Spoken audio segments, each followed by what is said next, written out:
атым Анара Бакирова Сыңгараевна, Сыкөл областы Тоң району Кажысай айылынан. Былтыр пенсияга чыктым.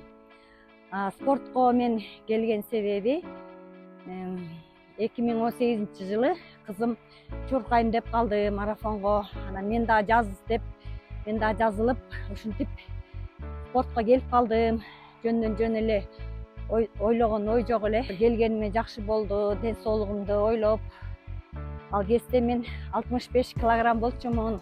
Азыр кроссфит деген спорт менен жана жаңы воркаут деген спорт чыгып атпайбы? Ошол спорт менен машыгып жатам.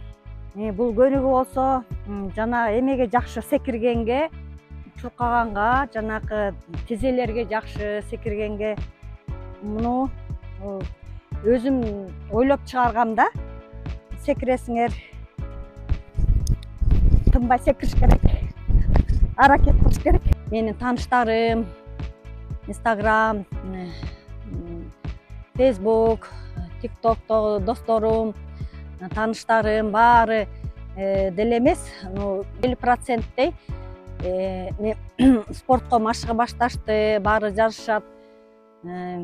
Чуркап атам, фитнеске жазылдым деп менден пикирлерин сурашат. Мен аларга айтып түшүндүрөм.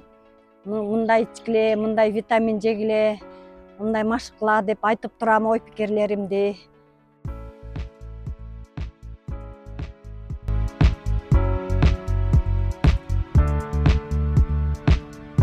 23 жылы ноябрда кроссфит боюнча алтын медаль алдым. Биринчи месте алдым. Заданияны 8 мүнөттө аткардым. 2018 жылы чуркай баштадым. Биринчи марафондон эле алгачкы марафондон сразу эле экинчи месте алдым.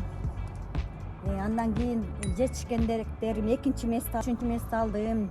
Yüzdemi 14 kilometr снежный леопарддан мен экинчи месте алдым 14 kilometrден. Ошо калган медальдар, финишерский медальдар. Калтырбай баарына катышып чуркаймын. Самое главное катышыш керек. Ошо биздин Кыргызстанда кроссфит жана воркаут спорт боюнча 50 жаштан өйдө эч ким машыкпайт экен. Ошо мен жалгыз машыгып атам. Жаштар кошулуп машыгышсын. 50 жаштан өйдөгүлөр да машыксын. Ошо азыркы жаштар катышса, баары спорт менен машыгышсын.